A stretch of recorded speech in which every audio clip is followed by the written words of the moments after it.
क्या इंदिरा गांधी को अपने ही सिक्योरिटी गार्ड्स ने कत्ल करके ऑपरेशन का बदला लिया? 30 अक्टूबर 1984 को भारतीय वजीर आजम इंदिरा गांधी ने रियासत उड़ीसा में एक इंतखाबी रैली से खिताब किया और उसी रात वो दिल्ली वापस आ गई थी। 31 अक्टूबर सुबह 7:30 बजे तक इंदिरा गांधी तैयार हो चुकी थीं। नाश्ता वगैरह करने के बाद 9:10 पर जब इंदिरा गांधी बाहर आईं तो बहुत धूप हो रही थी। इंदिरा गांधी को धूप से बचाने के लिए सिपाही नारायण सिंह काली छतरी के साथ चल रहे थे। उनसे चंद कदम पीछे थे कांग्रेस के अहम सियासी रहनुमा R.K. धवन और उनके थोड़ा पीछे इंदिरा गांधी के जाती खादिम नाथू राम चल रहे थे।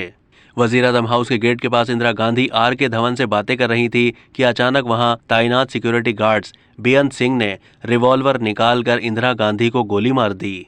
ये गोली उनके पेट में लगी। फिर बेअंत सिंह ने मजीद 2 और फायर कर दिए। फिर इंदिरा गांधी को बगल, सीने और कमर में गोलियां लगीं। वहां से 5 फीट की दूरी पर सतवंत सिंह अपनी थॉमसन ऑटोमेटिक कार्बाइन के साथ खड़ा था।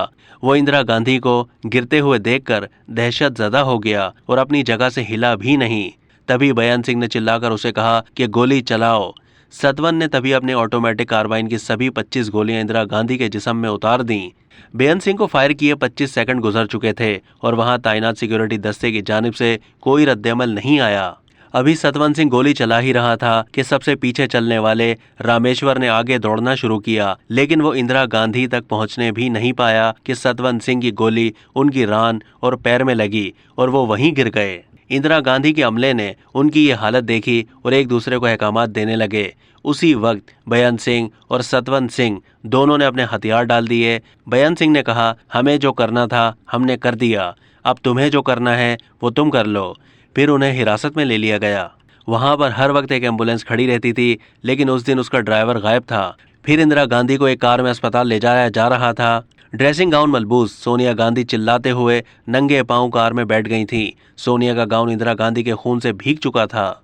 कार बहुत तेजी से all India institute of medical sciences की जानिब रवाना हुई, लेकिन वजीर-ए-आजम हाउस से किसी ने अस्पताल को ये फोन करके नहीं बताया कि इंदिरा गांधी को जख्मी हालत में अस्पताल लाया जा रहा है और गेट पर एक स्ट्रेचर तक मौजूद नहीं था। किसी तरह एक पहिए वाले स्ट्रेचर का इंतजाम किया गया। फिर डॉक्टर गिलेरिया, डॉक्टर M.A. कपूर और डॉक्टर S. बालाराम पहुंच गए।